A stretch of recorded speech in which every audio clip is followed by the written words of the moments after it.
Ok, señores, estamos con el tremendo Tony Dolan Demolition Man de Venom Inc., que estará muy pronto en Latinoamérica, con fechas en Perú, en Colombia, dos en Chile, así que tenemos la oportunidad de hablar con él un ratito.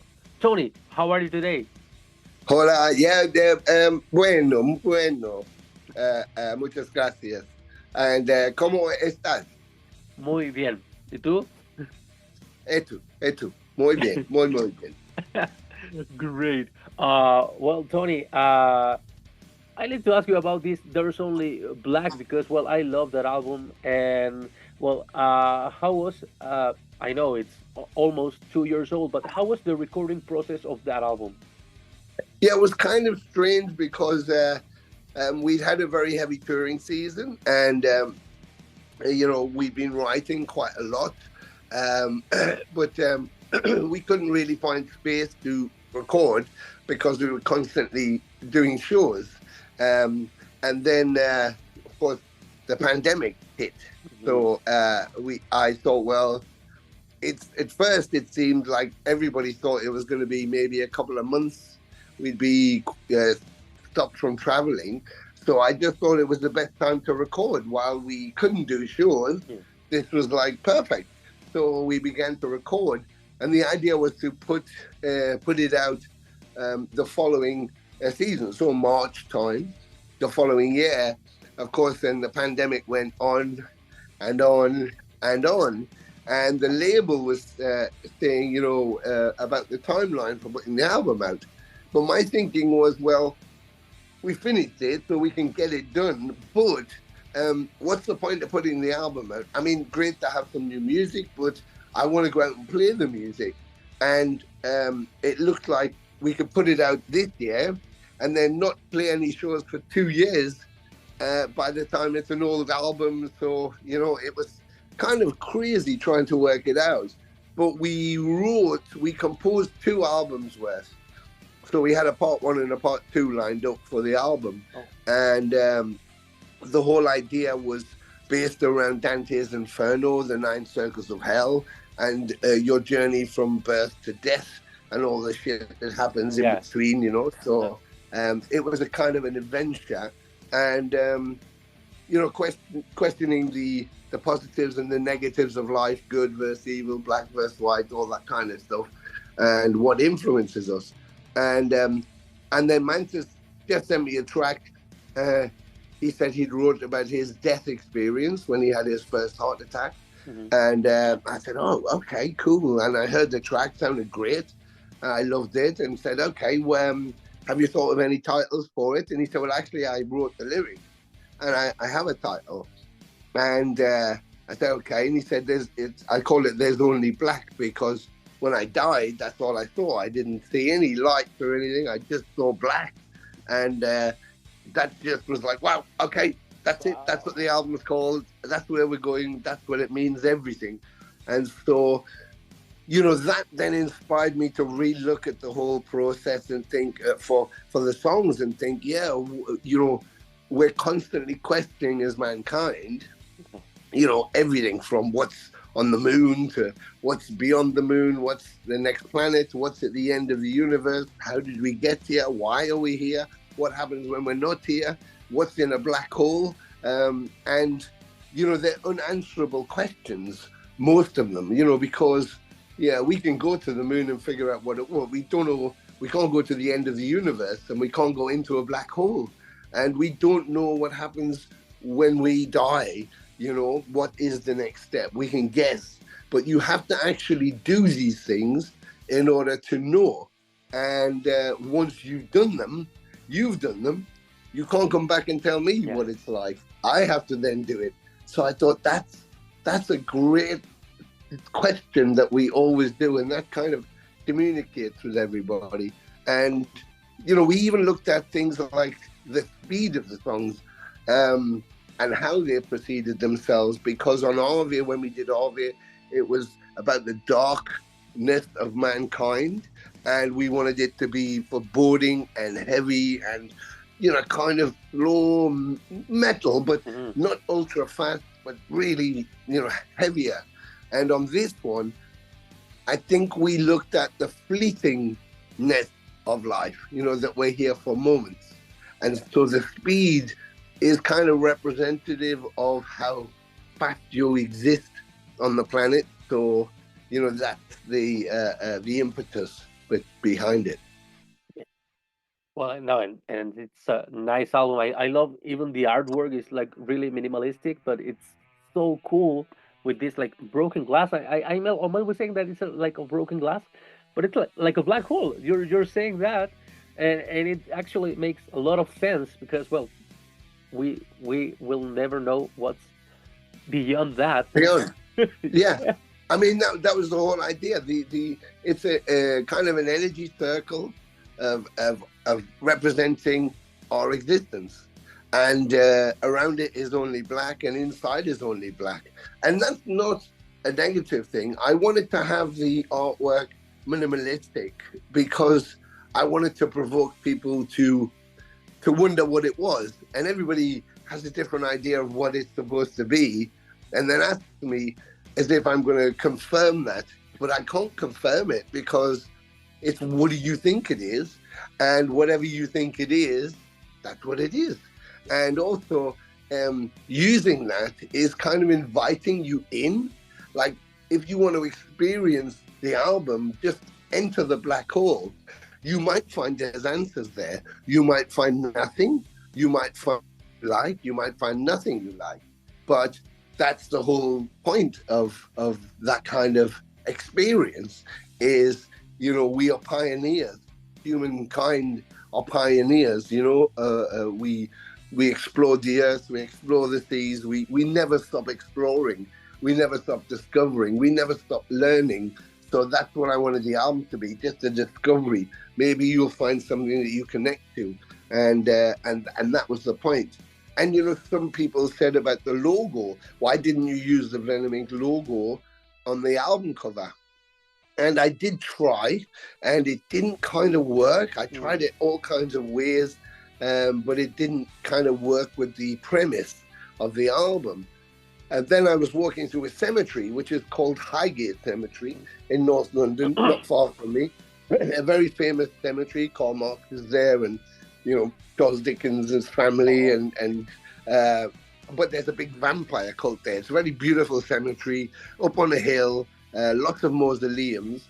And I was walking up there just thinking, and I saw the font on a tomb, and that's the font I used on the album because I thought, well, that's perfect because that represents what I'm trying to say, Yeah. So I put the logo inside, but that just seemed to work so much better with the idea of the album. So that's why it doesn't have the logo on, but it has that font script on it. So yeah, it's meaningful, I think.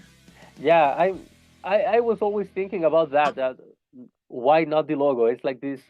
I I I was thinking about this Metallica changing the logo for load and reload and everything. I was like, yeah, because the actual Metallica logo from Master of Puppets maybe did not work with those albums. So Yes. yeah, it kind of makes sense. Yeah, I think because the artwork, I guess, is part of the description of the album. I think it also was for me. Of course, I wouldn't want to see a Motorhead album that didn't have the Motorhead logo on it, or Judas Priest. An Iron Of Maiden one, course. yeah. Well, yeah, of course. But I think sometimes progressive albums, I didn't want to just have it as a sticker, which didn't mean anything. It just said it because, when people said, "Oh, but how do people know it's your new album?" I said, because it says Venom Inc on it. Doesn't matter how it says it, it's the album. So yeah, but I just wanted it to have a bit more meaning than just another album. So for us, it did. So Yeah. Great. Well, Tony, I need to ask you about this. How's Jeff doing? well, yeah, it's had a rough time. He had the first heart attack and died. They saved his life, and then 11 weeks later, we were playing shows. And then he was struggling, not physically, he seemed okay, obviously, but mentally, because he died, you know, and it's not like, you know, if someone falls off their bike, a buddy of yours, and breaks an arm or a leg, or, you know, they have a family member die, you can probably relate to that, and lots of people can relate to that loss or injury. So you can help them by discussing how you felt and how you've experienced. But with death, you only experienced it yourself. So it was very difficult to be able to talk about it for him. But he tried to talk to other people who had similar experiences. Of course, they had different experiences, so it didn't seem to help so much. And his big question was, why didn't he die? Why did he come back, you know, when lots of our friends had heart attacks and had passed over? So he was like, why me? I said, because you're special, because you're here for a meaning, and you haven't finished yet. But anyway, eventually I think he was managing the whole thing. And then he was thinking maybe he wouldn't do so many live shows anymore. But I said, well, you know, you can always retire when you want to retire. And you know, we could do less shows. It's okay. And then his wife got sick. We did the first half of America. And then his wife got diagnosed with a cancer. And of course, then he couldn't do the second half. And then they've had all of this trauma for quite some time. And he was doing quite well. And 2 weeks ago, it was very positive. They think they'd misdiagnosed. It was something else to do with her liver and blah, blah, blah. She was going to get some treatment. They were feeling very positive. And then I spoke to him last Thursday, and he said, oh, yesterday I had another heart attack. So they took him straight into hospital, and now they put 2 stents in his valves. And of course, so he's trying to recover now, but you can imagine the physical. He already had that physical pain before, so he's managing that okay, although it's uncomfortable. But mentally, this is the second time, so now he's like, you know, really struggling to understand it and to deal with it. So it's difficult, but he's alive, he's well, he's eating, he's pooing, he's, you know, watching TV, and he's playing a little bit, but yeah, he just needs to rest, and he needs to recover, you know, and get himself strong again. So it was unfortunate, but, you know, we don't last forever. So even though we want us to, so, you know, we just have to wait and let him get rested and see where he's at. So, well, sending my best to him. I will. Yeah, because, well, Absolutely. I was really worried, and yeah, I was really worried if I could ask you about having an interview just, well, some days after this.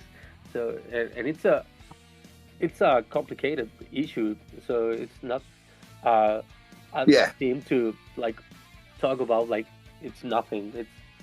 It's a no, it is complicated, and you know, I had to make a decision, like the second half of the US tour, which I had to go back to do, and the Hammer Sonic we just did, of course, that the shows we're going to do with Possessed, with Jeff, you know, Becerra, you know, me and Jeff Becerra have been talking about doing shows together for, like, you know, forever, and then we managed to get this together, and he was going to, are you going to come? You're going to come? And I said, yes, of course I'll come. So, you know, and the same thing for Hammer Sonic, and the same thing for the USA. And I thought, you know, you have to fly the flag. You know, it's about all of us. And like it's in Indonesia, I dedicated it all to Jeff, of course. You know, we're here and we're representing Jeff, you know, because if he could be here, he'd be here. And he doesn't not want to be here. He just isn't able to. But it's my responsibility not to let the flame go out, and that's why I'm carrying on with it. So it's, you know, obviously if the choice was, would you like to have him here or not, I say of course I want to have him, but you know, I just want to do the songs justice. We've been doing this for a lot of years, you know, and we've been friends since forever, since Venom started, and the fans can hear the songs, and that's, you know, that's the whole point of it. You know, in an ideal world, they think Kronos, Mantis and Abaddon. In an ideal world, we'd have Abaddon still, and Jeff would be with me, and but sometimes it isn't the way we want it to be. But does that mean we have to stop? I mean, had he died, would I not do any more? Of course, I'd have to. That's the whole point, Yeah. People still buy Elvis records. People still dress as Elvis and sing, We still love AC/DC albums. I still have Hendrix albums I play because, it's eternal. The music is eternal. Yeah. And very much like Lemmy, he died with his boots on, doing what he loved, and I intend to do the same thing, regardless. So it's important, and it's important to meet the fans and share with them the love of the music and the band. And yeah, we represent, myself and the fans represent everything that's happened in music, and so it's important to continue, I think, for him. Yeah. Well, you mentioned touring and some other things, but I need to stop on the touring thing because Yeah. you are coming really soon. It's like in 3 more weeks Yeah. here to Chile, Colombia, and Peru. And what can Chilean and Peruvian, Colombian fans could expect from these Venom Inc. and Possessed shows? I mean, just incredible. Jeff and the boys have been working so hard. They're on fire. They're really precise. I mean, from seven churches through. I mean, Yeah. you're just going to get classic possessed. And, I mean, it's going to be so exciting. And for us, from the Venom Inc. thing, I've been looking at the whole catalogue. I think I've got something like, because someone said to me after seeing the Hammer Sonic, they said, I think they were in Chile, and they said, is the set going to be that short, or are you going to play more songs? And I've got about 60 songs right now, all lined up, so we can have any kind of set we want to have. So very much like me, rather than, pick what I'm going to do, and just that's it, that's what everybody's going to hear. I'm going to do what I always do, and I speak to the fans, and I see what they like, what they never heard, what they think is missing, and that's what I do in the set. Because, at the end of the day, I could play the same songs over and over and over and make it easy for myself, I guess. But it's not about that. It's about the fans. And it's like, when we did the Hammersmith show, or we did the black metal reunion show, people hadn't heard Sacrifice ever live. Wow, so we got to play that, Heaven's on Fire, and when we went with Danzig, I was playing Ladylust and Dead of the Night, the B-sides, and people were like, oh, fuck, and Yeah. when we went out with the first one with Abaddon, we did Manitou, which had never been played, and with Nick Barker, when we played the Bloodstock and Alcatraz Festival, we did the whole first section of it, War with Satan. So, there's so much incredible music that was missed out because of the classics. So I want to have the classics in, but I want to do some deep cuts, things that people want to hear but haven't actually had the chance to hear. So I wanted to have as many songs as I could, so I could change any kind of shape and play something on the spur of the moment, So if we play Peru, we'll have a great set. But then if the next night I'm playing Chile, or if I play Chile and we have a great set the next night, the people who will see the video, because these days, everybody takes it on the phone. Yeah, and after everyone the show, is recording. so everybody takes a photo of the set list, then they Yeah. record the show. So the people who are last in line, the last show, already know what's coming. And I've always been aware of that. So what I try and do is make sure that the next night, they don't see the same show. They see something that the other people didn't see. So, so the people at the end of the line waiting, they don't know what's going to happen. And that's Great. kind of exciting. Yeah, great. Well, yeah, you mentioned that of people recording everything. I'm always criticizing that because, I've been invited to a placebo show 2 months ago, and they put this banner. It's like, please record like some minutes and that's it. Enjoy the Yeah. show. And I was like, yeah.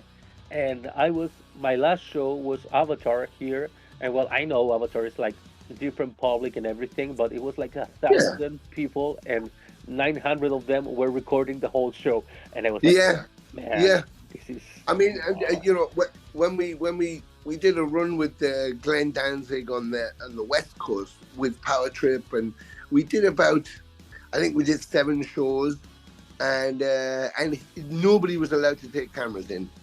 And, you know, I went out hanging out before the shows, went to the bar and stuff, and people were going, oh, my God, you know, Glenn's being a dick. We can't have our cameras. I said, but he's not being a dick.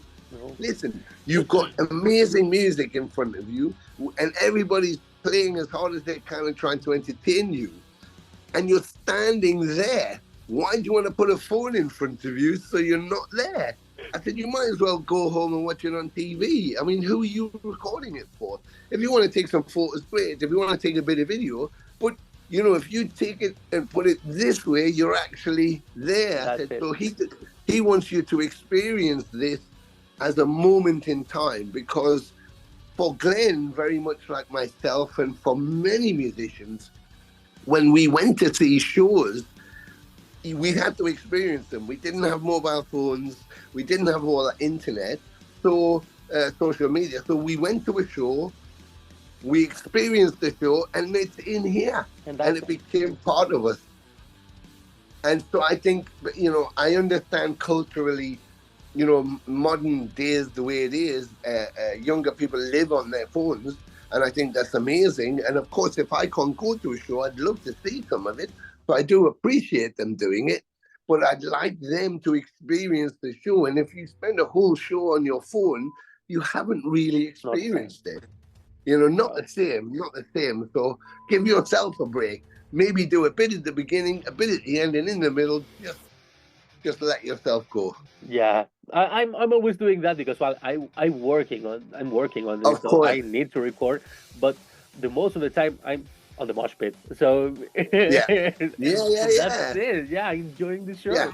So yeah. You know the band's gonna be there, so you can shoot some video at the beginning, shoot some video at the end, maybe your favorite song if you want, and then the rest of the time just be there, be with the people, because you know the atmosphere. You're gonna miss the atmosphere. You know. Yeah.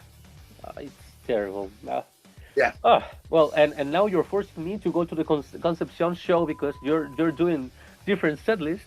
So see, you got to. Yeah. You know, it's like someone went to me, oh fucking hell. You know how long we did? I can't remember one of the tours we did, and maybe Australia or you know, around when we did Asia, and someone said to me, you know how long I waited to see the band in case you played, well, I think it was Rip Ride or Genocide, and I didn't think they'd ever play it, and you played it, and I went, oh great, did you like it? He went, no, because you didn't play it the night I was there, you played it the night after. I went, oh, I'm so sorry, but that's you know, it is what it is. That's the surprise. Yeah. Well, I will try to go there. Concepcion is not that far from here, so yeah. And it's a pretty cool city. It's like the rock capital here in Chile. So it's amazing. I think there is like the only city in Chile where you go to a shopping mall and you can hear some rock. So it's perfect. It's the best. Yeah, I can't wait. Yeah. I love it there. Yeah. Well, I need to ask you two things. I don't know if we're running out of time because I'm good as long as you are. Because the meeting they only run. Yeah, the meeting. I don't know. Well, there's not an alarm, so I think we're okay. We're okay. Great. I will ask you about this. Well, I tell it in. Where is it? We have 10 more minutes. Okay. Oh, perfect. This black and roll term. How do you guys come to that? It's so cool to have like this black and roll. What does it mean? Well, I think it was a combination. It was a combination of you know, when you strip down the Venom sound, it's kind of rock and roll, like most of the stuff. Yeah. You know, so if you take all the ugliness out of it and you know, it's just kind of basic rock and roll. Of course, it's made extreme by the sound and the speed, and of course, it gets faster and all of that aggression. And I think so. I think when when I kept seeing Lemmy go on stage and say, we're Motorhead, we play rock and roll, Yeah. which he never did in the old days, you know, but I thought, yeah, so he didn't excuse what they were playing and how he played and how he composed. And I thought, okay. And then, of course, Venom, black metal, synonymous with that album.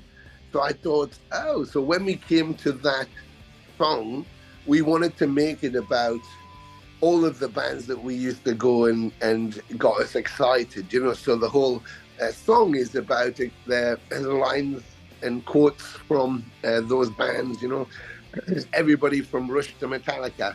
And so the title just came out, the chorus, and I thought, oh, black and roll.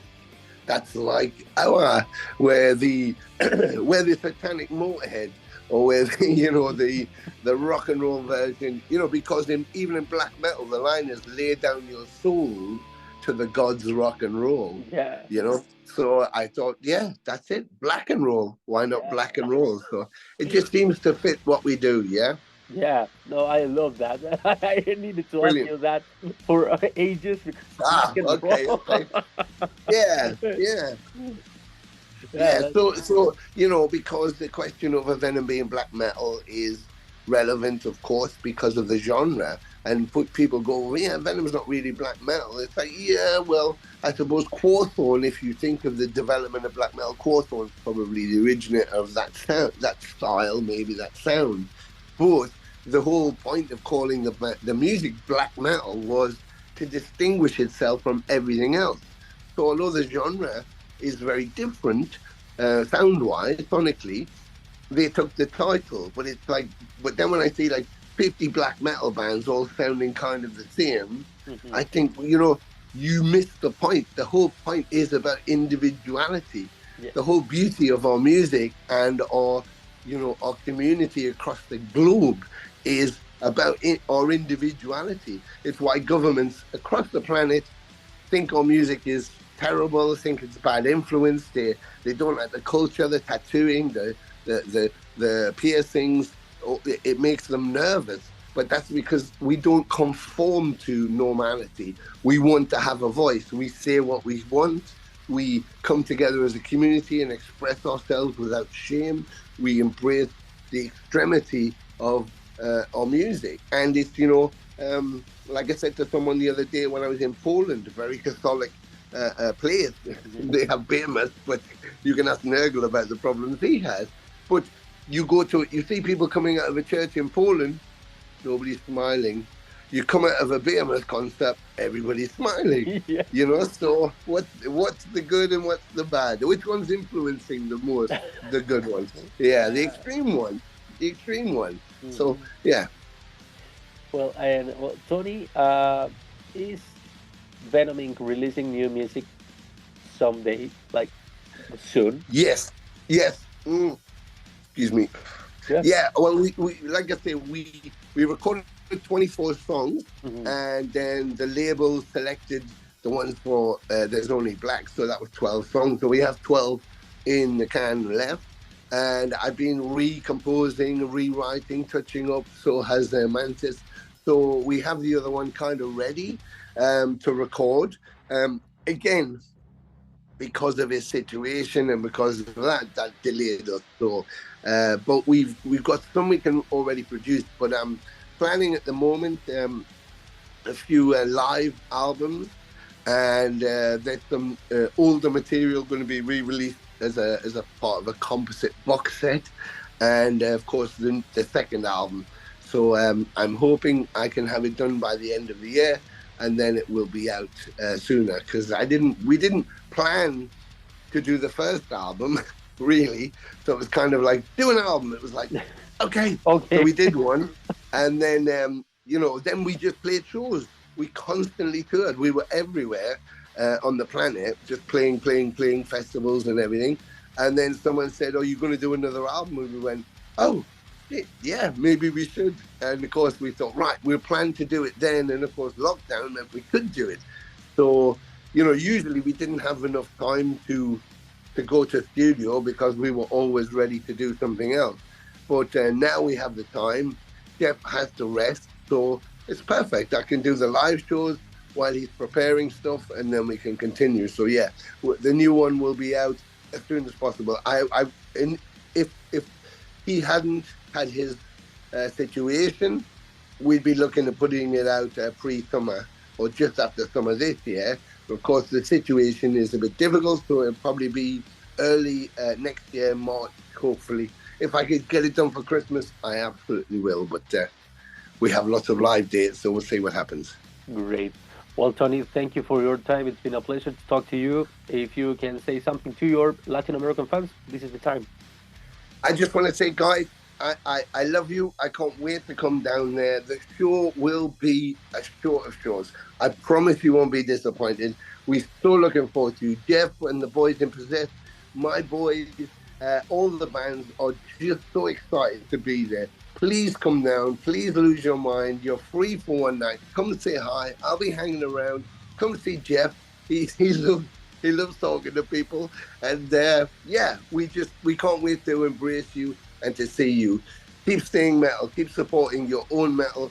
And we'll see you so soon. Thank you. Muchas gracias. Great.